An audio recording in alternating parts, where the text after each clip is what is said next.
Hi, I'm Janet Raftis, and And I'm Scott Hall. I can introduce myself again.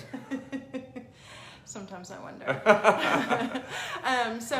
Anyway, most Tuesdays at 5:15 Eastern, I check in here on Facebook Live and share tips and tools for people who are sensitive and who want to work on their intuition. And today I chose the topic of nature spirits. And originally I did not know that I would have Scott on here with me, but Scott has... Scott didn't know either. Just drag Originally. I just drug him on. But Scott's had some really interesting experiences. As a naysayer, he was like a total non-believer before. So, hey Debbie, hey Edith. So I wanted to bring him on because his story is pretty fun. So anyway, nature spirits are some of my personal favorites to work with, and that's because I'm from the elemental realm, and what that means is what does that mean? that I'm really connected to the earth energies. The elemental realm is sort of the realm that is most connected to the earth energies, and this some of the things that we hear about in the elemental realm are fairies, elves. I saw that one of my elven friends is on here right now. Sprites, nymphs, divas, so forth and so on. Hey, Marissa. And also, nature spirits includes the spirits of the trees and the plants and the grass, and everything that is alive in nature has its own auric field as well. So I'm going to start with the realm of the plants and the animals.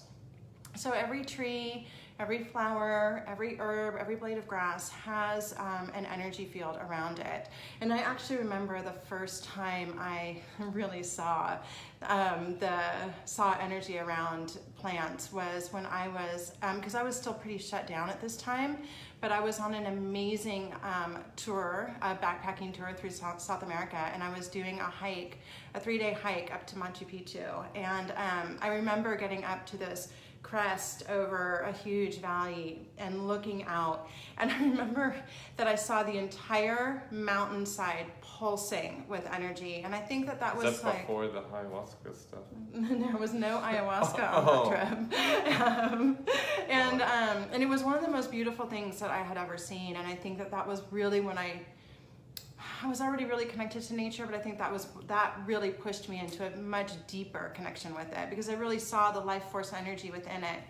One of the things that I really love about it is that when you're working with nature, you can really feel the pulse of it. You can feel the energy of it if you slow down long enough to pay attention to it. And you've been noticing, because Scott's been doing a lot of grounding lately, which is something that you hadn't done a lot of before, and you've been actually going to the park and feeling the energy of the earth. Yeah, I'm making sure I take my shoes off, which are lined in rubber. Mm-hmm. So take them off and put my feet directly on the ground. It feels so good. But I want to talk about that tree. Remember, we had a client recently who's had this beautiful oak tree, and that tree, you could just feel where the energy of the tree became prominent. Yeah. And you could just feel it was this line. And sure enough, the client had recognized that, and she had an angel up, and she had a little garden around the tree, and it's real. The energy is real. It's definitely real. And one of the things that I love about tree energy is that the trees really want to interact with us. They're very healing. They really work with humans and with their environment to create the most highly vibrational environment that they can. I mean, and if you are like me and you live in a city, you know that the trees are often working really, really hard. And so one of the things that I love to do with trees, I know when I'm not feeling well, I go to the park and ground often, but one of the things that I'll do is I'll actually sit within the energy field of a tree. And what I'll do is I'll kind of tune into the trees that are there, and I'll take note, because some trees need a little more healing, so I can perhaps sometimes give healing to the trees, and a lot of times the trees want to give healing to us. And so Monique, I love that. She can see our auric fields. Oh, really? Yeah. How's mine looking? Mine's better than his, right? So you can go and you can really, if you're feeling tired or drained or a little under the weather, you can find a tree that has a nice big energy field, and some people will be able to see the energy field, and some people will be able to feel it. So something that you could do is you can just sort of walk up to the tree, and if you slow down and you pause and you kind of breathe into the experience of being with the tree, you will be able to feel when that field is starting to more fully connect with you. And so you can sort of sense into a few different trees and find one that really resonates with you. I happen to have certain trees within the city that I love, and I will go to those specific trees. And sometimes even if I'm at home, I will meditate and connect with those trees because I love them and their energy so much. I didn't know you did that. I do. Wow. Yes. The things I learned on Facebook Live. Yeah. Hanging out with trees. Okay. And your you meditation. That's right. And you can also get information from them. So trees they're old and they hold, I sort of feel like trees are record keepers. They hold a lot of information. They're very wise. And I tend to get, when I do communicate with trees and ask them for their wisdom, I do get it's usually either a very maternal or paternal sense from them. They always feel like they have that nourishing, healthy, loving, guardian energy about them. And then you can work with trees very consciously, also planting them in your yard to create certain energy fields within your own space. But speaking of getting messages from trees, you can get messages from anything that has, everything has subtle energy around it. So all of it will communicate with you. And so some of you who work with gemstones may have noticed this with gemstones and crystals. They're sometimes a little easier, but they have, intelligence, and their subtle energy can give you message as well. Same thing in nature. So you can get a message recently I got a message from a dandelion. I was just having fun and like, what do you want to tell me? And the dandelion said, you don't need me for your wishes to come true. Oh, which that's I thought nice. was really cool. We had a deeper, big example, or I don't know if deeper is the right word, but when we cleared that house in Chickamauga, and it had been part of the battlefield, and it talked about the land actually spoke to us and talked about how it cleared itself, or how it can clear itself. It's kind of like we humans get in the way of it emotionally. Right. If we just let things go, the land clears everything. Yeah, it knows how to take care of itself for sure. So it's really awesome to be able to open up this line of communication. And I would say, do this the same way you communicate with anything else on the subtle realm. So knowing what your strong psychic senses are is, if you're very clairvoyant, see if you can see the energy. If you are very clairsentient. Thanks for telling me. I got a fan, see? Sorry. And if you're clairsentient, you can feel the energy. If you get auditory messages, see if that that aspect of nature is giving you an auditory message. But tune in and see what happens, and try different trees, try different plants, try different animals. And we talked about working with animals and communicating with them last week, and I can link that in the comments here for you. But the way we communicate with anything in the subtle realm is the same. So everything I've taught you in any of the Facebook Lives that have to do with communicating with subtle energies can be applied to the natural world as well. In addition, and we're going to talk about some of my favorite beings now.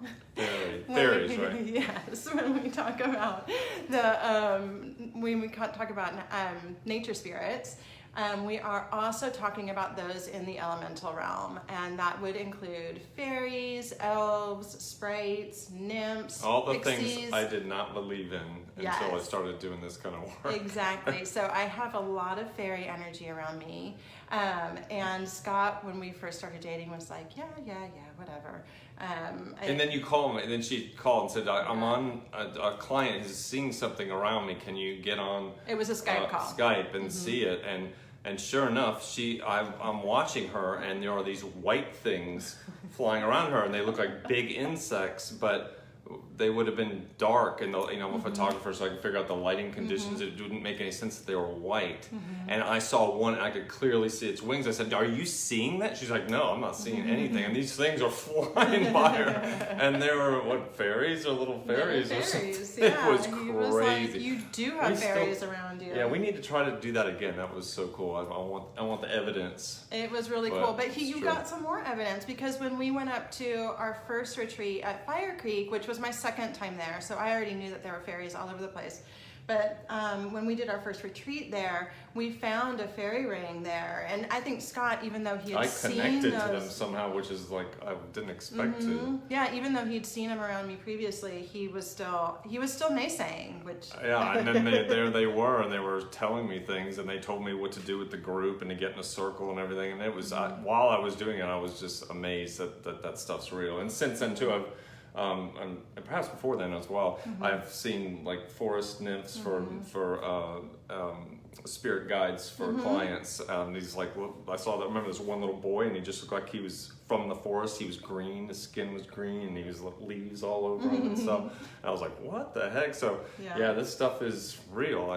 It's real, and so he just says, I don't know about fairies, but you do see animal spirits. So, that's beautiful. Animal spirits are very much a part of the natural world. And again, something that you can communicate with and work with. There are often fairies around animals. Some people even believe that they're like guardian angels for animals. They definitely do hang out with animals. And so, Edith, something that might be fun for you, since you're already seeing the animal spirit, is maybe you could tune in and see if you notice any fairies around. Just set that intention, because you might be surprised. I mean, the first time I felt them, I was totally surprised. Even me, like I was a naysayer originally too, and then I was like, oh my God, there are fairies around me. And then since then, like Scott, I've seen so many in readings. I mean, I have friends who I'm like, you're an elf, or I have a friend, and you know what, is so easy to pick out are pixies, right? Because typically a woman who has a pixie haircut is a pixie. And so you can kind of start to see, and people who resonate with the fairy realm oftentimes looks like fairy realms. My friends who have elven energy, they look like elves. So there are a lot of ways to work with it. So Becky says, how can you get them to show up? Just intention, or only if they're in your realm? Anybody, so Scott is not in the elemental realm at all. Thankfully not. He's in the but I could see him. Yeah, he's in the wizard realm. So anybody can see anything from other realms. I see things from other realms all the time. I see wizards. I work with Merlin sometimes. I see lots of different realms, mermaids, so forth and so on. So you don't have to be of the same realm. All you have to have is an open mind, and my nickname is Pixie Bond. Oh my God, that's funny. All you have to have is an open mind and a willingness. So really just setting the intention and then working with the energy, playing with it, and it will, if you are consistent with it and you just work with it, it'll happen. Scott wasn't even working with it. He just had an open mind. And this is the thing about Scott that is worthy of mentioning here, because even though he is a naysayer. No, was. Well, was a naysayer. Even though he was a naysayer, he's an artist and a musician, and he just has a really, really open mind, so he was able to work with it. Lee says, thankfully, it's awesome. It is so awesome. It is so, so awesome. Morgan says that her and her twin sister both have fairy and mermaid, which they do, and it's so funny because if you look at either of them, you will see that there is fairy and mermaid in them. Leprechauns are also really easy to note. I have a lot of leprechaun friends. They usually have red hair and freckles, but not always. I have a couple male friends who are leprechauns who don't, but they're usually the jokers. Like, they have fun, they're cracking jokes. A lot of times they like to drink. Cookies, they make cookies. They may. I don't know about that. Bad joke. So you can start to kind of see, and within the realms, it's really fun to start just kind of opening up and playing with them, because you can learn a lot. You can learn a lot about people in your life. So if you recognize somebody as being from a certain realm, and the more you play with it, the more you get it, you will just automatically understand that person better. So if you meet somebody and you recognize that that person is like a genie, which there's a genie realm too, then you'll know that that person is magical and they like to travel and so forth and so on. Or if he just says maybe she's a leprechaun. If you meet somebody who's a leprechaun, then you'll expect the jokes. You'll just know that the jokes are coming and it'll be easier. And you'll also start to understand. So I also work with a lot of starseeds, and starseed is another realm, and it's actually not really connected to the nature realm, so it's a little bit of a segue. But you know, a lot of starseeds that I work with are do not feel comfortable here on Earth because they're from a realm from a different star system, and they come here and they're like, I don't belong in a body. What am I doing here? I feel alienated. I feel isolated. I feel alone. Nobody understands me. And every time I have a client like that and I say, you're a starseed and this is what I see, it's like sometimes they cry. You can feel the relief just flooding over them because it makes so much sense to them. Yeah, just to know makes them feel better, just to understand why they feel that way. Exactly. And then also, as far as working with the elemental realm and the natural world, like one of the things that I think is so powerful with it is that we really start to have a very clear understanding of how we can better work to support nature and to give back to her and to share with her. I know that there are a lot of people these days who are raising their kids more in nature, who are raising very magical kids out in nature, and I think that can be really, really valuable for as we sort of come into, the earth is a crisis in many places, and so really beginning to be able to communicate and interact with the earth on this level can be really helpful for us and for earth in general. Monique says, I'm teaching my sister how to channel mermaids as she trains for a triathlon. That's awesome, because she could really access that mermaid energy. She needs to get rid of the fin when she gets on the bike. That's not going to work. That won't work. And Edith says, this is very interesting and it's helping me to understand myself way better. That's awesome. That's so great. And that it's perfectly aligned with her to hear this today. I'm so glad to hear that. And I would love to hear if any of you, if any of you have any other questions. Bertoni said was a starseed, and that is, a starseed is somebody who comes from a different star system. So they probably have not had very many lives on planet Earth. And they're often, like I can give you one example. David Bowie was a star person. They're also called star persons. He was a star person, and he's very much, to me, he epitomizes star person. You look at him and you're like, he's from outer space, and then he talks about it and plays music about it. Yeah, so that's a really easy example to sort of wrap your head around. Joni says she's wondered if she was starseeded since she was in middle school. Joni, I can tell from your eyes that you definitely have that within you, because star people have really like piercing, penetrating eyes, and Joni, yours totally fit in that. And star-seeded people will often wonder, like Joni, feeling like they're from a different place, like they're not from here. They always talk about not having trouble fitting in their bodies. That seems to be an ongoing theme. Yeah, absolutely. And another thing too is that you can have blends. You can be blended in different things. So I have a lot of elemental. I'm also connected to the angelic realm. I'm connected to a realm that's called the wise ones. Wise ones are often the teachers. Teaching has been in my blood forever. I started teaching in my mid-20s. So Gail, how you know is you can research it.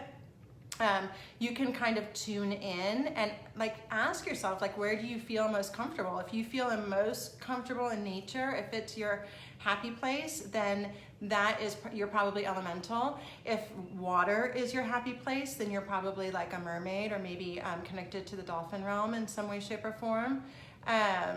Bertoni is asking about if I'm a starseed. I think thank you for that. I think that comes more from my angelic connection. So also what people call you, because people either refer to me either as a fairy or an angel all the time. Like I've gotten that my entire adult life, even when I was, drinking heavily, as people would call-me angel. There is a realm that's called mystic angel, and mystic angels are like the bad boy and girl angels. They're the ones that like drink and smoke and rebel, but they're still connected to the angelic realm.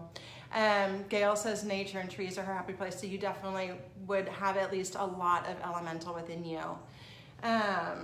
So yeah, does anyone else have any questions? I love to talk on this topic, and I think Scott at least enjoys it somewhat. Yeah, I enjoy that it came from left field, and believe in it, it's still kind of freaky. Yeah. Bertoni says she's always called me an angel. Yes, see, like we tend to feel that in other people, even if we're not consciously associating it with a realm, quote unquote. So another way to learn about this is, Jocelyn says that you could have more than one. Absolutely. There's definitely blends. And so I love that you guys are so involved in this. This is so awesome. Doreen Virtue has a book called The Realms. I can't remember what the full title is, but the actual word realms is in it. And I remember when and I think it's included in her Angel Therapy Handbook as well. And I remember it is, because that's where I read it initially. And I remember reading it and being like, oh my God, yes. Like I had been seeing these things in people, and I was like, this is so weird. Like, I feel like this person's a wizard, or I feel like this person is a leprechaun. And I'm like, but that's so weird. And then I was like, oh my God, this is a real thing. Just like some of you are doing today. It was so exciting for me when I heard about it. It's also going to be one of the things that we really address in our upcoming retreat, which is next week, and we still have some spots available. We're going to go over realms, and we're going to work with nature spirits. Yeah, come on out. Oh my God. Come out if you can. It's going to be so much fun. It's going to be so much fun. So one of the things that we're going to do, and this is, I mentioned this a little bit with trees, is you can really work with interactive healing with the land. And so we're going to do healing on the land. We're going to set up crystal grids. We're going to communicate with nature, with trees, with plants, with animals. We're going to teach you how to communicate with your pets at home. And we're going to do some ceremony work, and we're going to do some new moon work, and we're going to be there for Friday the 13th. Thank you, ladies, who are noticing the angelic in me. I appreciate that. And let me see, does anyone else have any questions? I don't think you do. And so I guess we will sign off. If you think of a question later, put it in the comments. Scott, do you have anything else to say? Nope, not that I can You think all of. set? Yep, got all my fairy stuff out. It wasn't a lot, but it's so funny. He lives with one. Yes. So, I would love to give you all some homework this week, and that would be to go out and connect with nature in some way, shape, or form, and then come back to the comments and write in what your experience is. Like, I connected with a tree. I went and sat next to my favorite tree and, communicated with it, or felt its energy, or sent healing to it.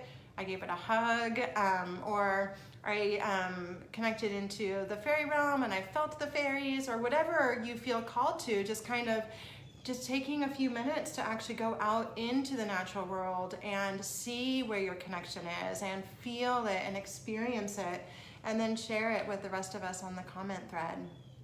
So thank you all so much, and I will see you next week. Have a really good week. Bye. Bye.